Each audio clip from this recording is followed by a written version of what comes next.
The following story is a work of fiction, inspired by American folk tales and legends. It is intended for mature audiences and contains suspenseful and frightening scenes. Viewer discretion is advised. The story of Havenwood began, as many such tales do, with a whisper on the wind. Not the kind of whisper that rustles through the autumn leaves or rattles an old window pane, but a deeper, more ancient kind, the sort of whisper that seems to rise from the very soil of the Appalachian Mountains.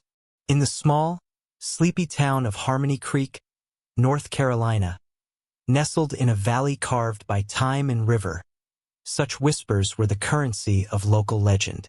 They were traded over cracked diner mugs filled with black coffee and shared on front porches as the sun bled out behind the jagged peaks. But for 4 teenagers, that whisper would become a siren's call, luring them toward a silence that had swallowed a village whole. Liam, with a leader's heart and a thirst for adventure that was too big for the town's single stoplight, was the first to catch the whisper. He'd spent his summer working at the Dusty Shelf, a local antique shop that smelled of old paper and forgotten lives. It was there, tucked away in a dusty crate of yellowed maps and land deeds, that he found it. A hand-drawn chart, brittle with age, inked with a faded trail leading to a place called Havenwood.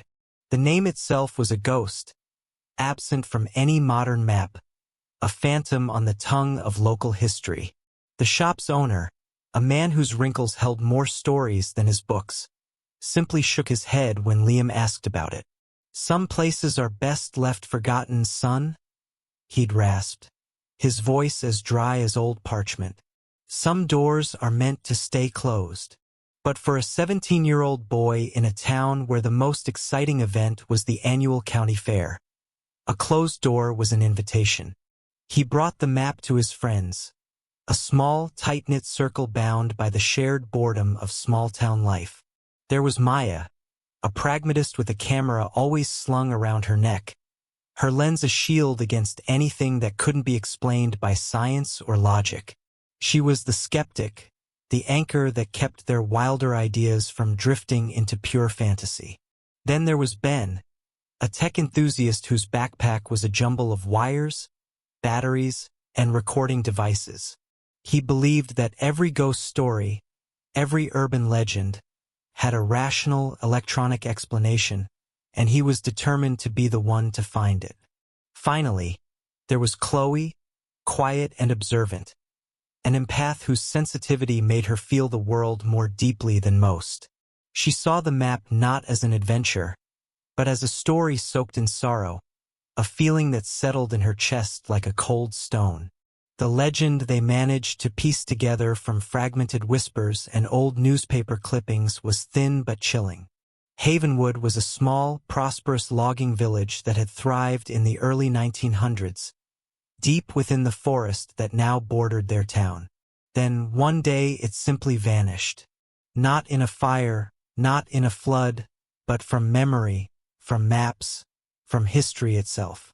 The official record, a single line in an old county ledger, stated the village was disbanded due to unforeseen circumstances. But the local folklore told a different, darker story. It spoke of a curse, of a strange, unnatural fog that rolled in one night and never left. It spoke of a protector, a spectral guardian that roamed the woods, its whispers a warning to all who dared to seek the forgotten path. The map was their key, a puzzle of strange, runic-like symbols that seemed to follow the natural contours of the land.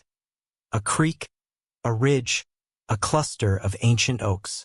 As they prepared for their expedition, a sense of unease began to creep into the edges of their excitement. The wind itself seemed to change, carrying a low, mournful sigh through the trees that bordered their backyards. Chloe swore she could hear a voice within it, a soft, sorrowful word that sounded like, "Stay." Maya dismissed it as the wind whistling through the power lines, and Ben theorized it was a low-frequency acoustic phenomenon. But Liam, holding the cryptic map, felt a shiver trace a path down his spine. The symbols on the paper seemed to pulse with a faint, almost imperceptible energy, as if waking from a long slumber. Their journey began on a crisp October morning, the air thick with the smell of damp earth and decaying leaves. The forest, a familiar playground of their childhood, felt different this time. The deeper they ventured, following the strange markings on the map, the more the woods seemed to watch them. The trees grew closer together, their branches twisting into gnarled, skeletal fingers that blotted out the sun. They started to notice the symbols from the map carved into the bark of the trees, fresh enough to have been made recently, yet covered in a thin layer of moss, as if time itself was warped in this part of the forest. Ben's equipment began to act strangely. His GPS signal flickered and died, and a low, static hum bled into his audio recorder. It was Maya, the ever-watchful skeptic, who first pointed out the silence. The usual chorus of the forest, the chatter of squirrels, the call of birds, the hum of insects, had faded away, replaced by a thick, oppressive quiet that seemed to muffle their own footsteps and absorb the sound of their nervous breaths. It was a silence that felt heavy, unnatural, as if the very air was holding its breath, waiting. A chilling breeze swept through the trees, and this time, all four of them heard it. A clear, distinct whisper that snaked through the air around them. A single, sorrowful word that seemed to come from everywhere and nowhere at once. Go! The allure of a forgotten story is a powerful thing, a pull that can deafen the ears to the warnings whispered on the wind. It teaches us that curiosity, while a virtue, must walk hand in hand with caution, for not all that is lost is meant to be found. The past sleeps for a reason, and to awaken it is to risk becoming a part of its eternal, silent dream. What secrets lay sleeping in the heart of that forgotten village, and what price would be paid for disturbing their slumber? The whisper faded as quickly as it had come, leaving behind a silence that was somehow heavier, more profound than before.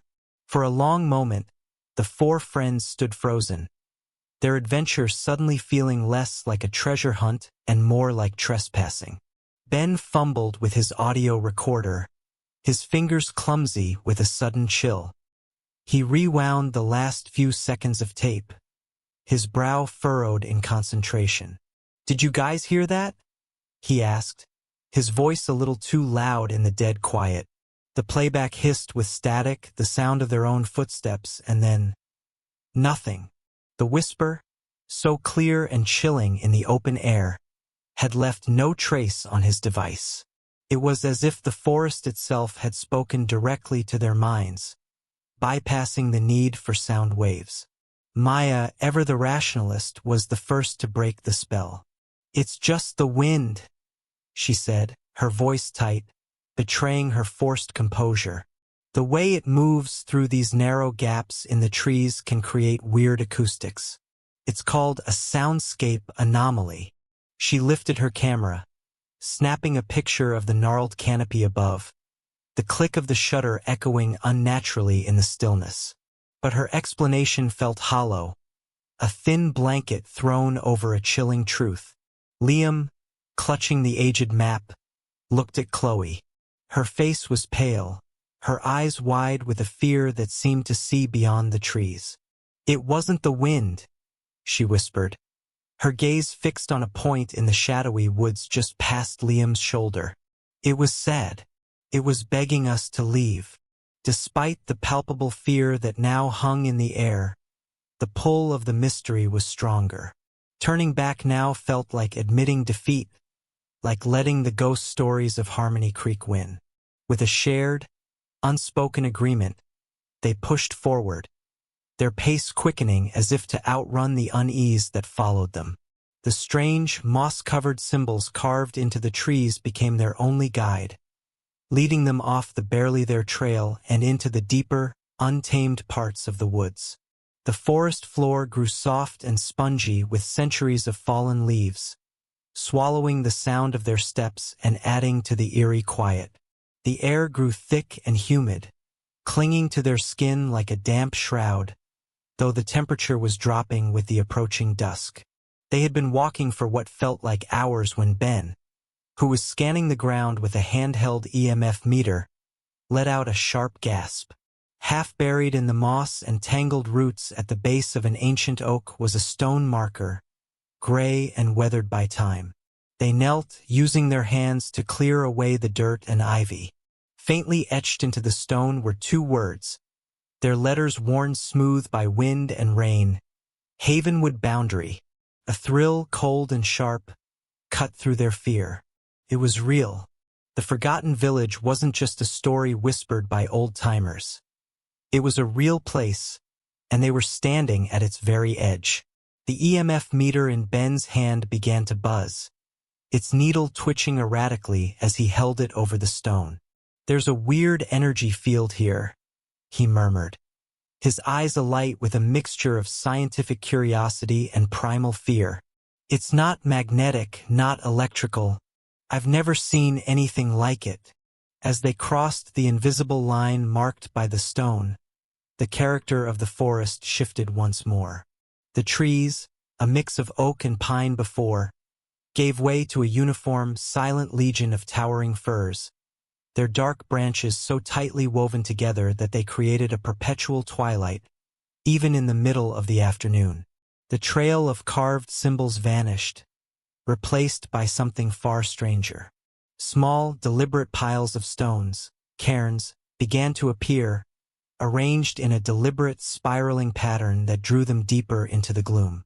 Each cairn was made of 3 flat stones, stacked with a precision that felt unnatural, ritualistic.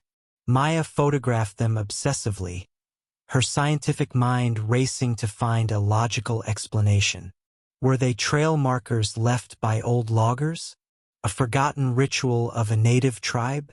But like the whisper, they defied easy explanation, feeling ancient and yet somehow active. It was Chloe who felt their purpose most acutely.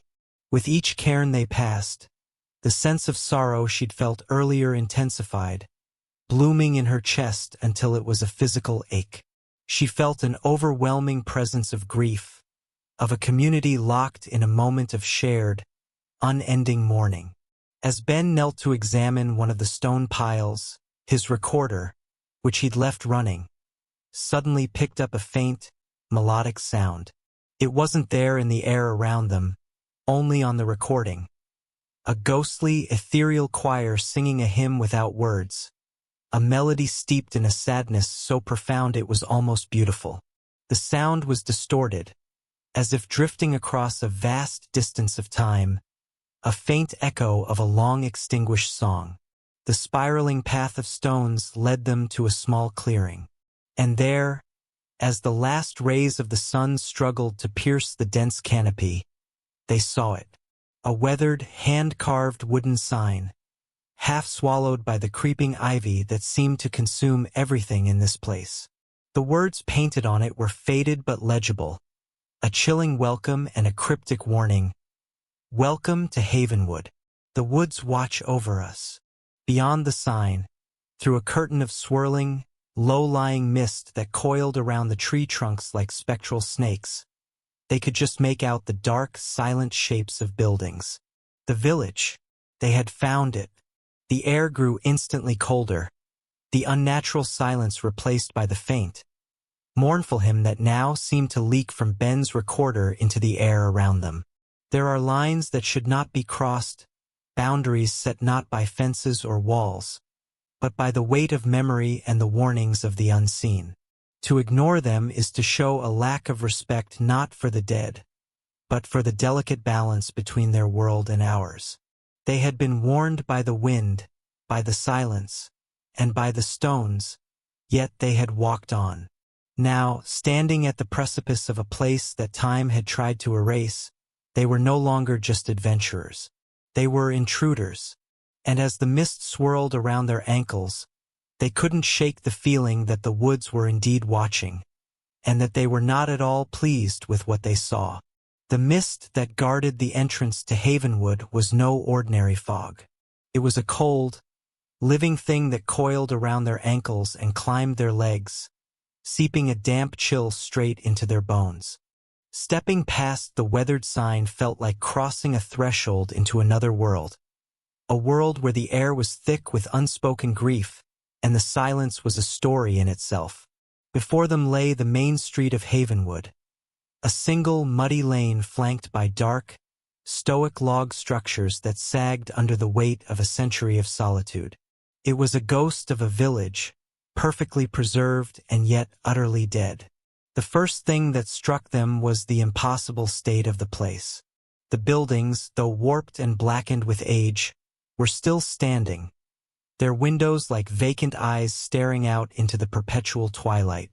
A blacksmith's shop stood with its great doors slightly ajar, a silent invitation into its shadowy depths. A small church, its steeple a jagged finger pointing at the gray, oppressive sky, sat at the far end of the street, a lonely sentinel. But it was nature's reclamation that was most unsettling. A thick, velvety green moss coated every surface, climbing walls, blanketing roofs, and muffling the entire village in a soft, sound-devouring blanket.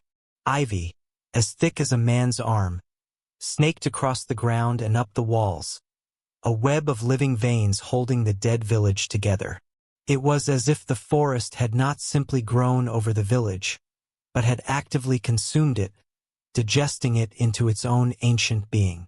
Led by a mixture of trepidation and irresistible curiosity, they approached the largest building on the street, its faded sign proclaiming it Havenwood General Supply. The door groaned open on rusted hinges, the sound unnervingly loud in the profound silence. The air inside was stale and heavy with the scent of dust, dried herbs, and something else, something faintly metallic and unsettling, like old blood or rust. The scene within was a tableau of interrupted life. Jars of preserved peaches and beans lined the shelves, their contents dark and murky but the seals unbroken. A stack of newspapers sat on the counter, the top one dated October 30th, 1923, its headline announcing the upcoming All Hallows Eve festival. A child's small, hand-carved wooden horse lay on its side on the floorboards, as if dropped in a moment of sudden flight. It was here that the village's strange energy became truly undeniable. The moment Ben stepped inside, his EMF meter screamed, a high-pitched, continuous wail that made them all jump. The needle slammed against its pin, vibrating wildly. "Whatever is here, it's strong," he breathed, his voice trembling slightly. He pulled out his digital camera to document the reading, but the screen was dead. "No way," he muttered, tapping the device. The battery was at 100% 5 minutes ago. Maya raised her own camera, the professional-grade DSLR that was her pride and joy. She aimed it at an old, pot-bellied stove in the corner and pressed the shutter. The camera whirred, the flash fired, but the image that appeared on her review screen was a chaotic swirl of green and purple light, marred by glowing orbs that danced where the stove should have been. "Lens flare? Dust particles?" she said, but her voice lacked conviction. She knew what she saw. It was a photograph of something that wasn't there. While Ben and Maya were preoccupied with their malfunctioning gear, Chloe felt a different kind of disturbance. The overwhelming sadness she'd felt in the woods was now amplified, a crushing weight that made it hard to breathe. She felt a distinct, powerful sense of being watched, not by one person, but by many. The feeling drew her towards the grimy window at the back of the store, which looked out onto what must have been the village square. In the center of the square stood a large stone well, and standing beside it, half shrouded in the thickest part of the mist, was a figure.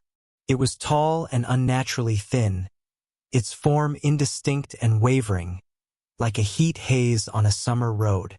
It seemed less a physical being and more a piece of the forest that had decided to stand up and take the shape of a man, a creature of shadow, bark, and swirling leaves. It stood perfectly still, its attention fixed on the general store on them. Chloe opened her mouth to scream, to call out to the others, but her throat seized. In the space of a blink, the figure dissolved, melting back into the mist as if it had never been there at all. Shaken, she stumbled back, bumping into Liam, who was staring at the open ledger on the counter. "Look at this," he whispered, his voice awed and fearful. The last entry was dated October 31st, 1923. The script was neat, detailing the sale of candy and pumpkin carving knives. But the final word was a jagged, panicked scrawl, the ink bleeding into the paper as the writer's hand trailed off the page. "The bell, it tolls for." The sentence was left unfinished, a final, silent testament to a moment of pure terror. As the last of the daylight outside the door faded into a deep, bruised purple, the group huddled together, the artifacts of a lost world surrounding them. The thrill of their adventure had curdled into a primal fear. This wasn't a place of history. It was a place of tragedy, a wound in the fabric of time that had never healed. To unearth a forgotten story is one thing. To walk into its final, tragic chapter is another entirely. Their intrusion had disturbed more than just dust. It had disturbed a deep, abiding sorrow. They had sought answers, but had only found a place that held its secrets with a cold, possessive grip. As they turned to leave the oppressive confines of the store, a soft, impossible light flickered to life in the second-story window of a small cabin across the square. It was the warm, gentle glow of a single candle, a beacon of life in a village of ghosts. The light seemed to beckon them, a silent, terrifying question hanging in the cold night air. Who was still home in Havenwood?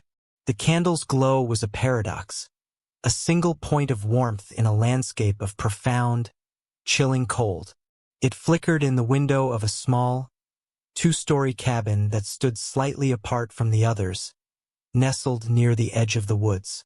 The light was a clear sign of life, an impossible contradiction in a village that had been dead for a century. For a moment, the four friends were paralyzed by a conflict of instincts. Every fiber of their being, honed by years of horror movies and scary stories, screamed at them to run, to flee the suffocating embrace of Havenwood and never look back. But the investigators' curiosity, the very impulse that had brought them to this forsaken place, held them rooted to the spot.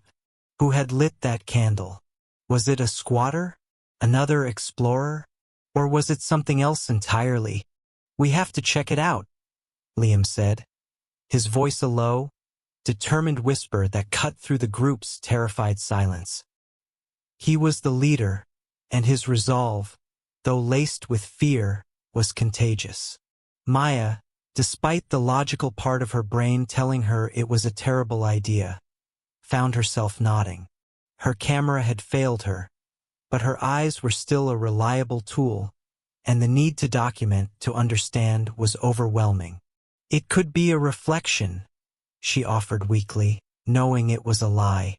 The light was too steady, too organic. Ben, meanwhile, was frantically trying to coax his equipment back to life. "My batteries are still dead," he hissed in frustration. "All of them. It's like something is draining them." He looked towards the light, his fear warring with his scientific fascination. "This energy field, it's getting stronger." Only Chloe resisted. The sight of the spectral figure by the well had shaken her to her core, and the candle felt less like an invitation and more like a trap. "Don't you feel it?" she pleaded, her voice trembling. "The sadness is coming from that house. So loud. Feels like a warning." But the pull of the mystery was too strong for the others. Liam gave her a reassuring squeeze on the shoulder. "We'll be careful," he promised. "We'll just peek in the window. We won't go inside." Reluctantly, with Chloe trailing behind like an anchor being dragged against her will, They crept out of the relative safety of the general store and into the oppressive mist of the village square. As they moved closer to the cabin, the strange phenomena intensified. The ghostly hymn that had been a faint whisper on Ben's recorder now seemed to seep from the very ground beneath their feet, a wordless, sorrowful melody that vibrated in their chests. The air grew colder still, and their breath plumed in front of them in thick, white clouds. Maya aimed her camera at the lit window again, and this time, when the flash fired, the review screen showed not just orbs, but the faint, translucent outline of a face superimposed over the image of the window, the face of a young woman, her eyes wide with a look of unimaginable terror, her mouth open in a silent scream. Maya gasped and nearly dropped the camera, quickly deleting the photo as if the image itself were cursed. They reached the cabin, its dark, moss-covered logs seeming to absorb the very light from their flashlights. The single lit window was on the second floor, directly above the front porch. The glass was wavy and distorted with age, making it impossible to see the interior clearly. All they could make out was the soft, dancing flame of the single candle. The front door was shut tight, a heavy, oak plank with an iron handle. Liam, driven by an impulse he didn't fully understand, reached out and touched the handle. It was ice cold, so cold it felt like it burned his skin, and he recoiled with a yelp. As his hand pulled away, a low, mournful creak echoed from inside the house, the sound of a single floorboard groaning under a heavy, deliberate footstep. Someone was inside. Terrified but unwilling to retreat, Liam gestured for them to move to the side of the cabin, where a grimy, first-floor window offered a potential glimpse inside. The glass was thick with the dust of ages, but they managed to wipe a small circle clean. Peering through, their flashlight beams cut through the oppressive darkness, revealing a room frozen in time, much like the general store. A simple wooden table was set for a meal that was never eaten, plates and cutlery coated in a thick layer of gray dust. A rocking chair sat by a cold, stone fireplace, a half-finished piece of knitting resting in its seat, the needles still stuck in the yarn. It was a scene of quiet, domestic tragedy. But it was what they saw on the far wall that made their blood run cold.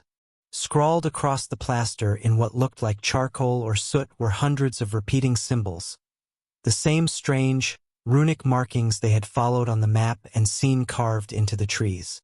They were arranged in frantic, overlapping circles around a single, chilling phrase written in the center.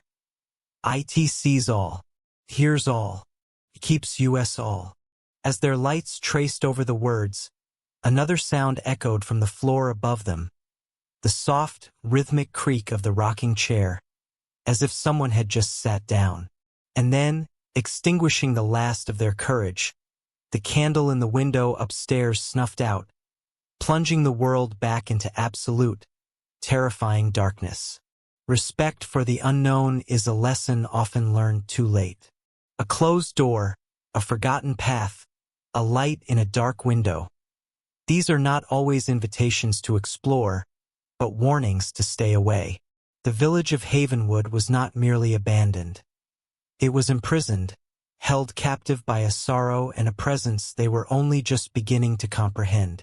By stepping into its bounds, they had not just become observers of its tragedy. They had become participants. As they stood frozen in fear outside the darkened cabin, they finally understood that they were not alone. And the thing that watched them from the shadows was beginning to grow impatient. The darkness that swallowed the candle's flame was absolute.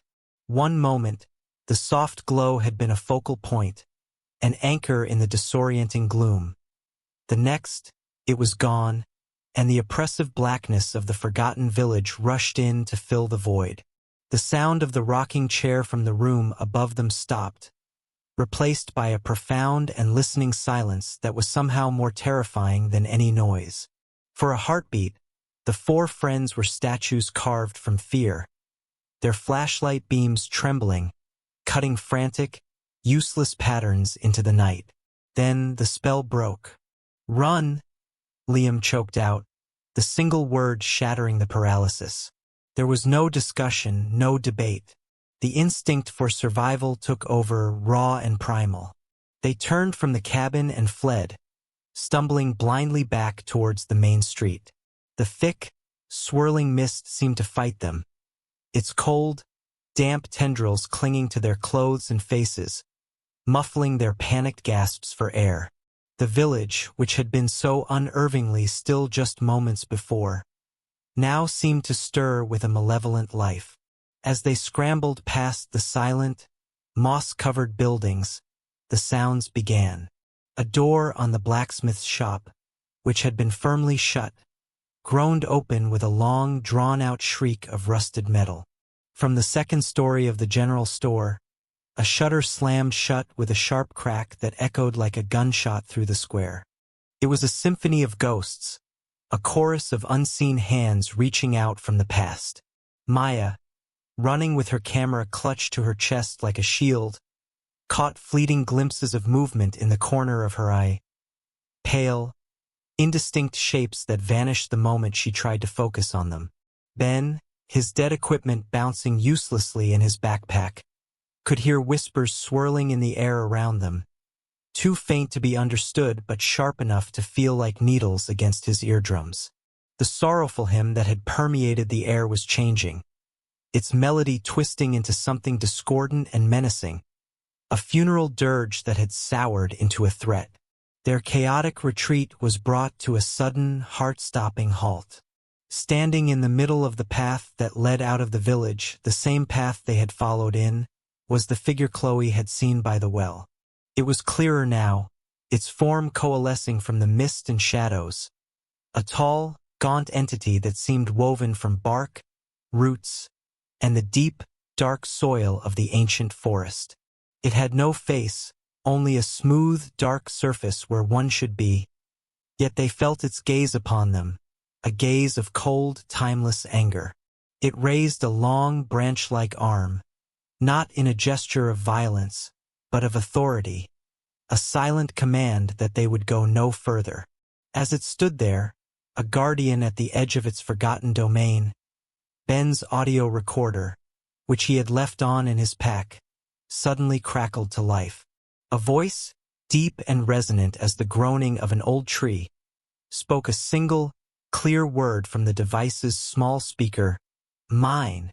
The terror of that moment broke their flight and scattered them like leaves in a storm. They veered away from the spectral guardian, running deeper into the village, their sense of direction lost to panic. It was then that they saw it at the far end of the desolate street. The church, its steeple, silhouetted against the bruised remnants of the evening sky, seemed to stand apart from the oppressive malevolence of the other buildings. A faint, almost imperceptible warmth seemed to radiate from it, a stark contrast to the deathly chill that clung to the rest of Havenwood. Its heavy, arched doors were slightly ajar, not as a sinister invitation, but as an offer of refuge.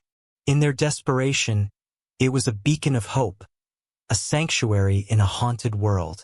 With the last of their strength, they sprinted across the remaining distance, their footsteps echoing on the muddy ground. They half fell, half tumbled through the open doors, and Liam, the last one in, threw his shoulder against the heavy oak, forcing it shut. A thick wooden bar rested on a nearby bracket, and with trembling hands, they slid it into place, the heavy thud of it locking providing a small, fragile sense of security. They collapsed against the door, their backs pressed against the cold wood, gasping for breath, their hearts hammering against their ribs. The menacing sounds of the village were instantly muffled, the oppressive, watching presence held at bay. Inside the church, the air was still and silent, thick with the smell of dry rot and decaying hymnals, but blessedly, peacefully quiet. In the face of true terror, the human spirit instinctively seeks sanctuary. It looks for walls to hide behind, for a symbol of hope to cling to in the overwhelming darkness. But they had made a critical mistake. They had assumed that this church, this house of God, was a place apart from the curse that held Havenwood in its grip.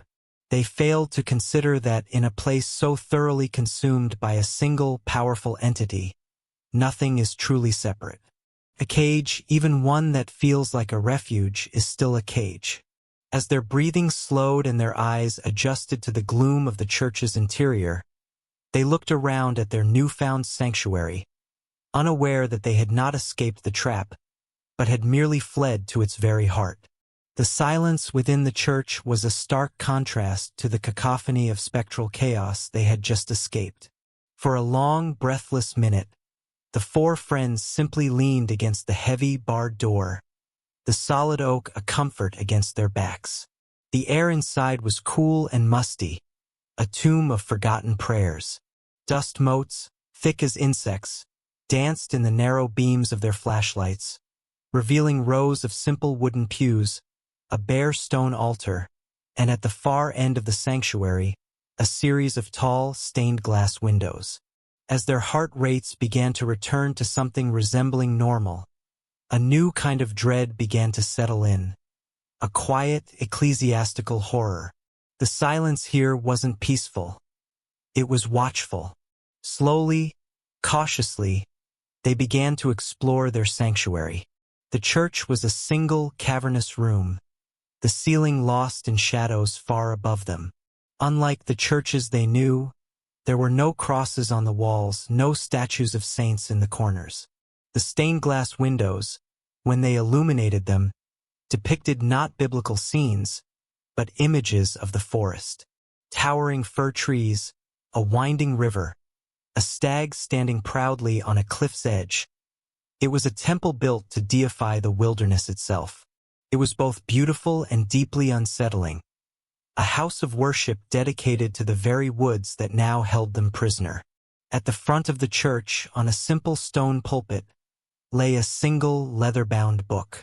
It was covered in the same fine layer of dust as everything else, but it seemed to call to them, the only object that felt deliberately placed. Liam approached it, his footsteps echoing in the vast emptiness. He gently wiped the cover, revealing the faded gold lettering, "The Book of Havenwood, Pastor Michael's Records." With a soft groan of aging leather, he opened it. Inside, the pages were filled with elegant, looping script. The ink faded from black to a rusty brown, but still perfectly legible in the focused beam of his light. The others gathered around, their fear momentarily eclipsed by the promise of answers. "What does it say?" Maya whispered, her voice hushed with reverence and dread. Liam cleared his throat, the sound small and lost in the cavernous space, and began to read the first entry, dated spring, 1921. The pastor's early writings painted a picture of an idyllic, isolated community, deeply connected to the natural world.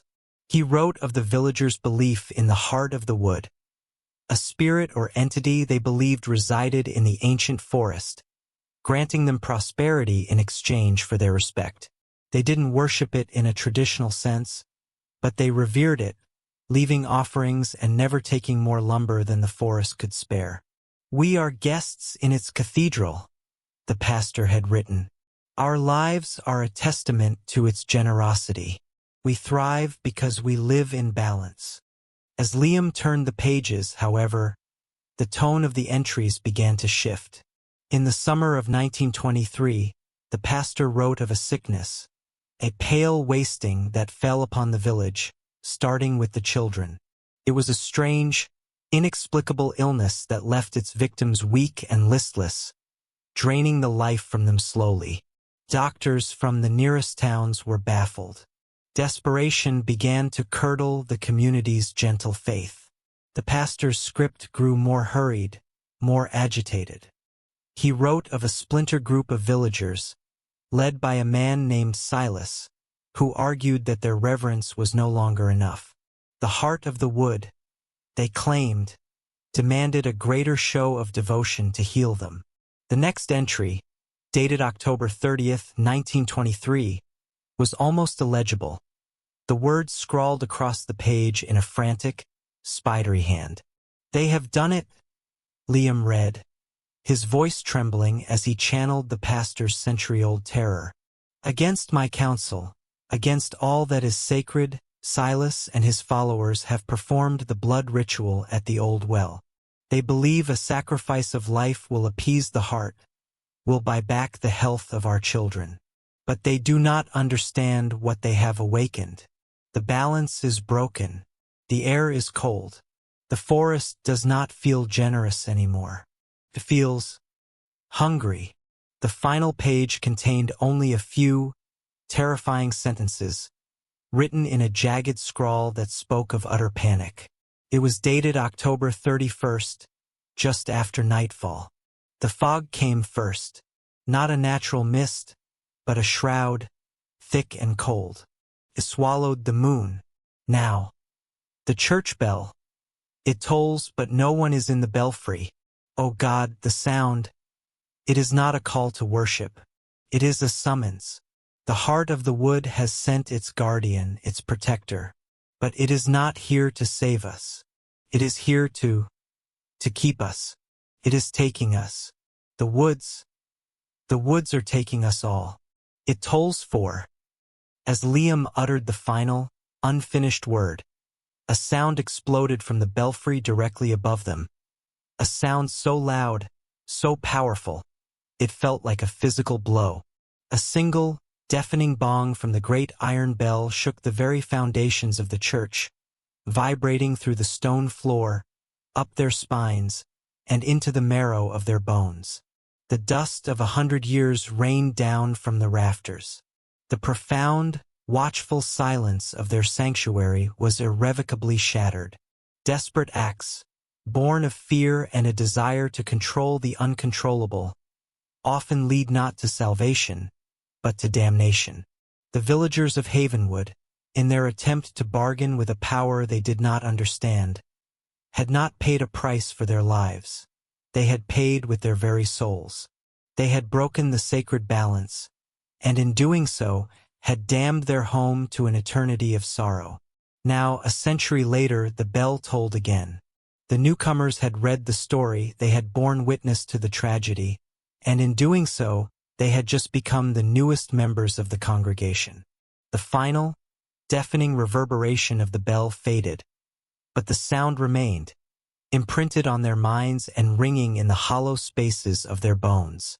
The heavy silence that rushed back in to replace it was different now.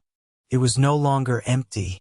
It was filled with the weight of the story they had just read, a story that had ended with the very sound that now trapped them. The bell had not been a random occurrence. It was a punctuation mark, an announcement. A century of silence had been broken, and they, the readers, were the cause. They were no longer just trespassing in a forgotten village.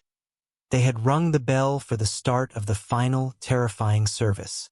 In the immediate, ringing aftermath, a wave of energy washed through the church.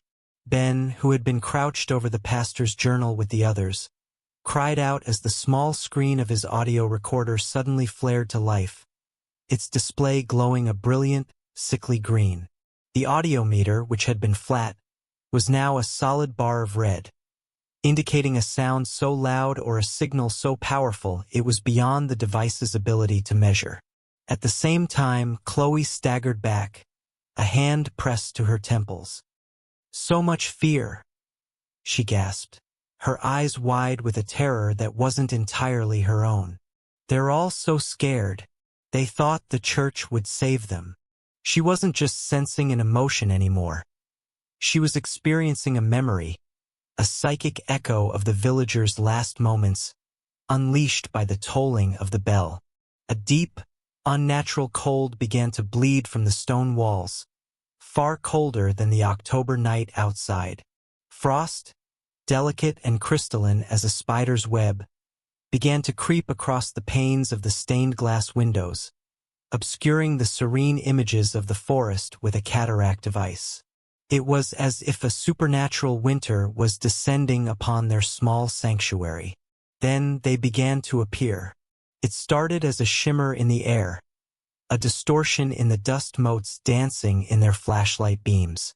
Slowly, hesitantly, the shapes coalesced. In the pews, sitting shoulder to shoulder, were the faint, translucent forms of the villagers of Havenwood. Men in worn work clothes, women in simple, high-collared dresses, and most chillingly, small children, their forms flickering in and out of existence like faulty projections. They were a silent congregation, their faces etched with the same look of dawning horror that Pastor Michael had described in his journal. Their eyes were fixed on the altar at the front of the church, not looking at the four intruders, but through them, as if they were all trapped in a loop, forever reliving the moment their faith had failed them. Maya lifted her camera, her hands shaking so violently she could barely hold it steady. She didn't need a flash. The spectral forms emitted their own faint, ethereal luminescence. She pressed the shutter, and the image that appeared on her screen was sharp and clear. A photograph of a church filled with ghosts. The impossible was real, and she held the terrifying proof in her hands. As the pews filled with the sorrowful spirits of the past, a new sound began to hiss from Ben's recorder. Faint at first, then growing in clarity, were the whispers of the dead. They were fragmented, overlapping echoes of thought and prayer. God have mercy! The bell? Why is it ringing? Silas, what have you done? My children! It was the collective consciousness of a village at the moment of its damnation, a chorus of despair that was 1,000 times more frightening than any scream. Then one figure separated itself from the rest. Standing near the stone pulpit, a little clearer, a little more solid than the others, was the ghost of Pastor Michael. His translucent form was stooped, his face a mask of eternal regret. He looked from his congregation of lost souls to the 4 living, breathing souls who had stumbled into his prison.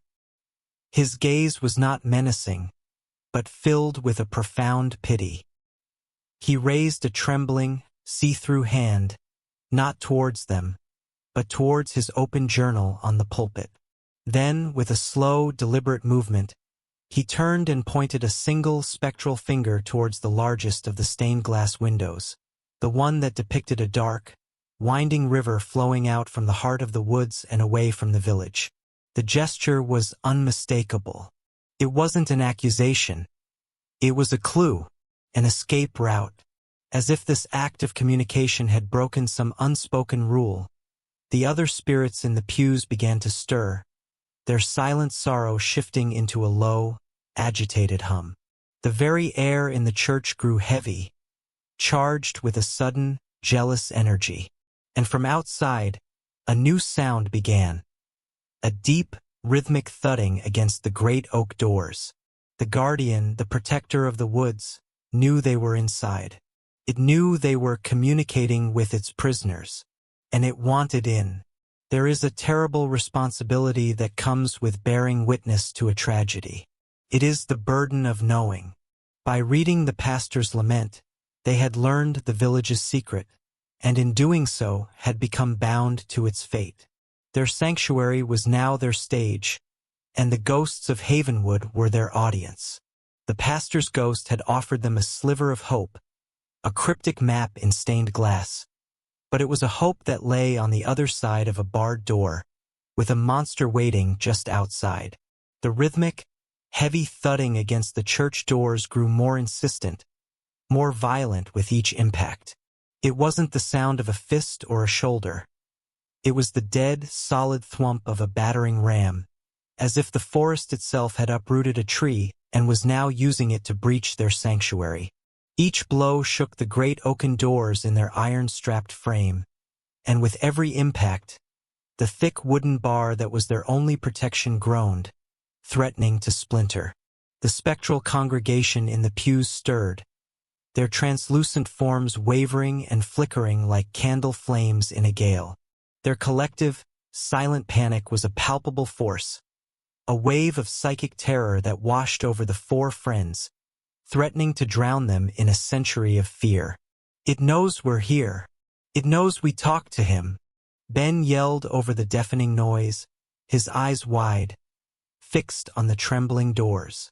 The ghost of Pastor Michael, who had offered them their only clue, was fading, his form dissolving back into the spectral static as the energy in the room turned from sorrowful to agitated. His final, desperate act of guidance seemed to be the catalyst that had awakened the Guardian's full, focused wrath. Liam's gaze darted from the shuttering doors to the stained-glass window the pastor had indicated. "The river!" he shouted, his voice hoarse with panic. "He was showing us the river. It has to be a way out." The window, a masterpiece of colored glass and lead, depicted a dark blue ribbon of water snaking its way out of a dense, green forest. It was located on the side of the church, directly opposite the main entrance where the Guardian was pounding. If there was a door, an exit of any kind on that side of the church, it might lead them out and away from the creature's direct assault. "We can't just open a door and run," Maya countered, her pragmatism battling against the sheer, overwhelming terror of their situation. "That thing is right outside. It's not just guarding the main street. It's guarding the whole village." Her logic was sound, but the alternative, staying put, waiting for the massive doors to inevitably splinter and fail, was unthinkable. The decision was made for them. A tremendous, splintering crack echoed through the sanctuary as the wooden bar holding the doors secure split down the middle. One more solid hit and the doors would fly open, leaving them exposed to the full fury of the creature woven from bark and shadow. "The window!" Liam yelled, making a split-second command decision. "We have to go now." He grabbed a heavy, bronze collection plate from a nearby table, its weight a solid, desperate reassurance in his hand. "Help me!" He and Ben ran to the stained-glass window, a depiction of a false salvation. As they prepared to shatter the holy art, Chloe, who had been standing frozen, her senses overwhelmed by the ghostly choir of fear, suddenly cried out, "Wait! Listen!" Over the pounding at the door and the terrified whispers hissing from Ben's recorder, a new sound emerged. It was faint, almost imperceptible, but it was there. The sound of running water. A gurgling, trickling noise that seemed to be coming from beneath them. While Liam and Ben were at the window, Maya, driven by Chloe's cry, swept her flashlight beam across the floor near the altar. There, half hidden under a threadbare, moth-eaten rug, was a small iron ring set into the stone floor. A trapdoor. The river the pastor had pointed to wasn't a landmark on the surface. It was a hidden path beneath the church. The sound of running water wasn't a memory. It was real. An underground spring, a forgotten escape route. As another thunderous blow struck the main doors, sending a spiderweb of cracks through the failing wooden bar, the four of them scrambled to the trapdoor.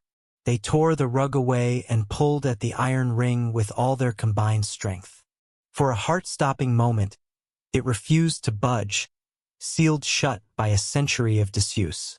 Then, with a groaning scrape of stone on stone, it shifted.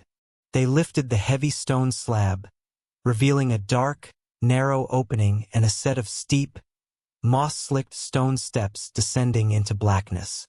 The sound of the underground river was louder now, a promising, rushing sound accompanied by a gust of cold, damp air that smelled of wet earth and deep caves. Just as the last of them, Liam, slipped into the opening, the main doors of the church burst inward with a deafening explosion of splintered wood.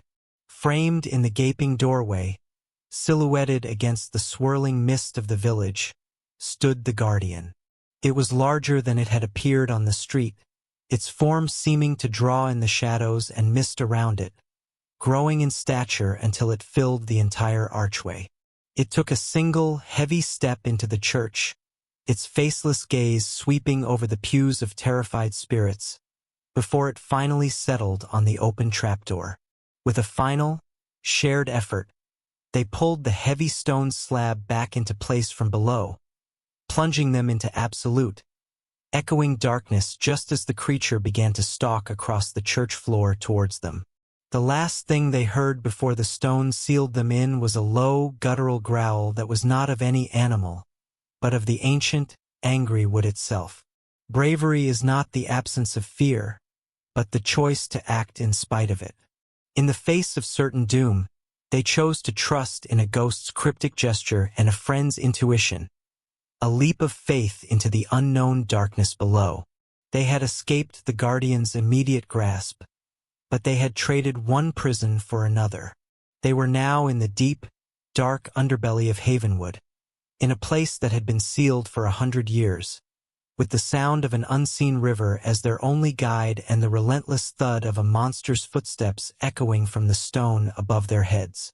The moment the heavy stone slab settled back into place, it sealed them in a darkness so complete and profound it was almost a physical weight. The thunderous footsteps of the Guardian above were instantly muffled, reduced to a dull, subterranean booming that seemed to come from all directions at once. The air in the tunnel was shockingly cold and thick with the smell of damp stone, rich soil, and something else, something clean and wild, the smell of moving water. The only sound, besides their own ragged, panicked breaths, was the rushing of the underground river, a constant, promising murmur in the oppressive black. "My flashlight's dead," Maya said, her voice tight and strained, the click of the useless switch echoing in the narrow space. One by one, the others confirmed the same. The intense, localized energy field that had drained their batteries in the village above seemed to persist even here, deep in the earth. They were blind, stripped of their most basic tool. Fear, sharp and suffocating, threatened to overwhelm them. They had escaped the immediate threat only to be plunged into a sensory deprivation chamber, a lightless, unknown maze beneath a haunted village. "Everyone, hold on to the person in front of you," Liam commanded, his voice taking on a strained but determined authority. "We follow the sound of the water. It's our only way out." Linking hands and shuffling their feet, they began to move, a clumsy, four-person chain inching its way through the darkness. The stone steps were slick with moss and moisture, each step a treacherous negotiation. The tunnel at the bottom was narrow, the rough-hewn stone walls cold and abrasive against their outstretched hands. It was in this total darkness, with their sense of sight rendered useless, that their other senses became unnaturally acute. And it was then that they realized the river was not just making noise. It was speaking. Woven into the gurgles and splashes of the water were whispers, faint and ethereal, the same spectral voices they had heard on Ben's recorder in the church, but clearer now, carried on the current. They were the voices of the villagers, their consciousness seemingly bound to the water that flowed beneath their eternal prison. "Endless night," a woman's voice sighed. "The trees have eyes," a child whispered. "Forever October," a man's deep voice lamented. The river was an artery of souls, a liquid conduit for the unending sorrow of Havenwood. Chloe, ever the most sensitive, was the most affected. She stumbled, her hand flying to her head as if struck. "It's too much," she sobbed, her voice trembling in the dark. "Their memories, I can see them." In the blackness behind her eyelids, she was seeing flashes of the village's last moments. The sickly, pale faces of the dying children. The grim, determined face of Silas as he stood over the well, a knife in his hand. The terror on Pastor Michael's face as the unnatural fog rolled in. The river was showing them the truth of the curse, forcing them to bear witness to the desperate, foolish act that had damned them all. The blood ritual had not been a sacrifice to the heart of the wood. It had been a poisoning of it. The villagers had tainted the very wellspring of the forest's life force, and the Guardian was not a punisher, but a symptom of that poison. a twisted, cancerous growth of the forest spirit, tasked with containing the infection forever. As they pushed deeper into the tunnel, the whispers grew more distinct, the psychic pressure more intense. But then, a new voice joined the chorus, one that was different from the rest. It was clearer, calmer, and felt ancient. It was a voice that seemed to emanate not from the water, but from the stone walls around them, the voice of the earth itself. The balance must be restored. It seemed to say, a thought more than a sound. The water must run clean. It was the original, uncorrupted spirit of the forest, the heart of the wood, its voice faint and weakened, but still present, still fighting against the curse that had festered within it for a century. Guided by this new, benevolent presence and the flow of the whispering water, they felt the tunnel begin to widen. The air changed, losing some of its subterranean dampness and taking on the fresh, crisp scent of pine needles and night air. A faint, silvery light began to seep into the oppressive darkness ahead. Hope, fierce and desperate, surged through them. They quickened their pace, stumbling over the uneven ground, their eyes fixed on the growing patch of light.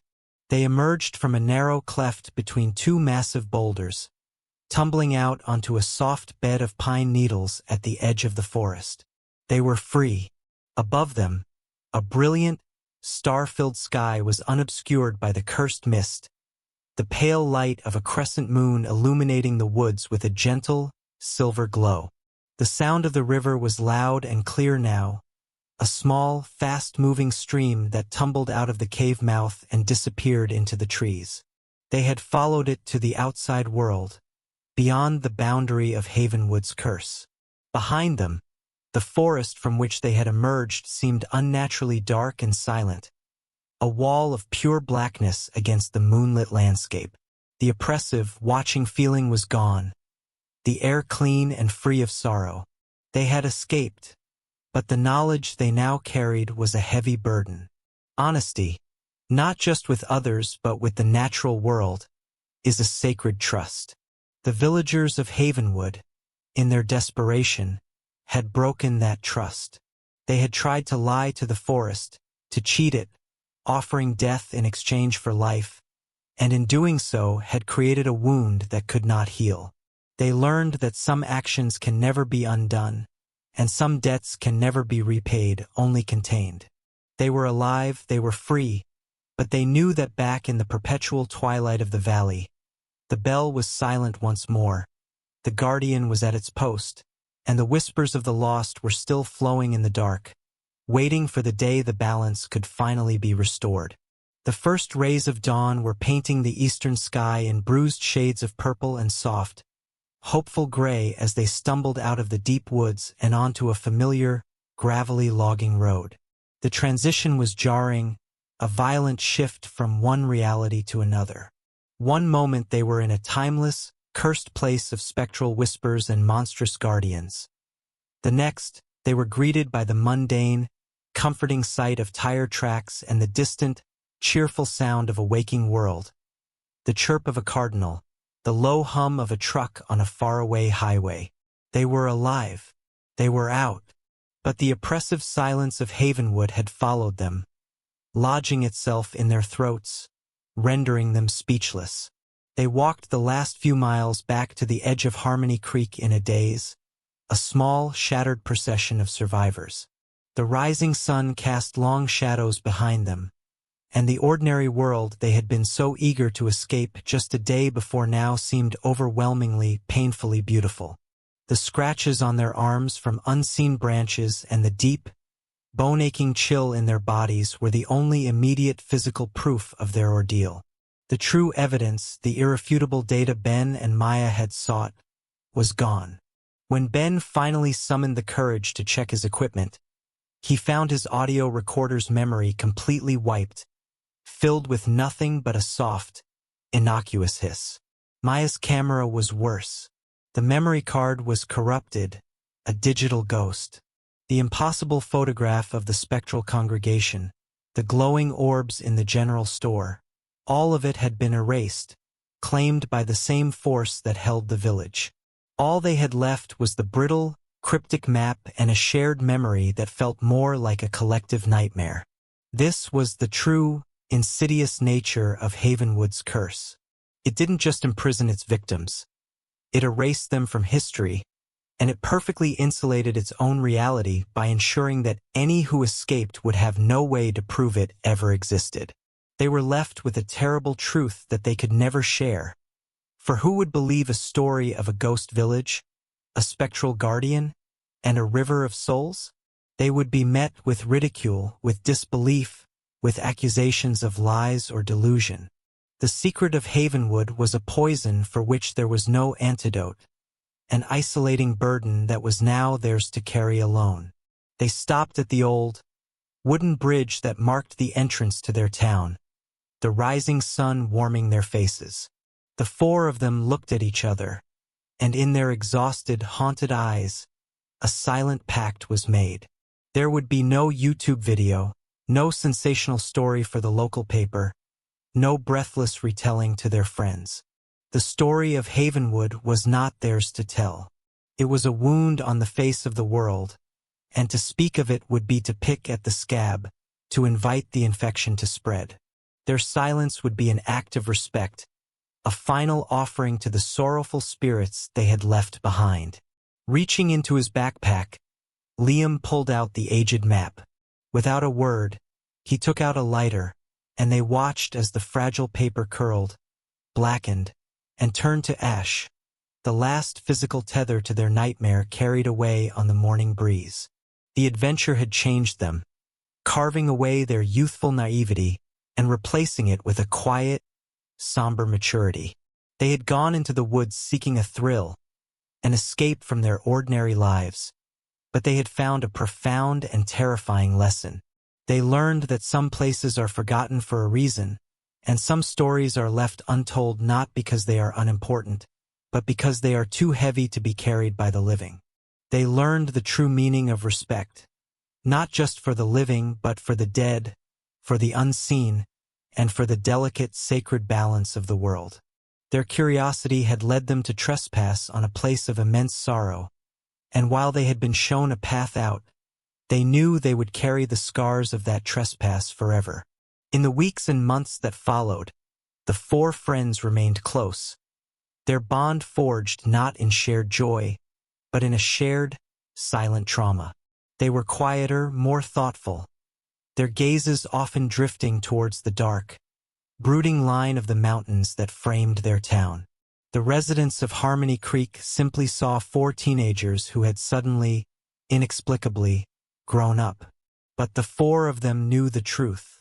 They knew that sometimes, on a cold, clear night when the wind blew down from the peaks just right, they could almost hear the faint, phantom tolling of a bell.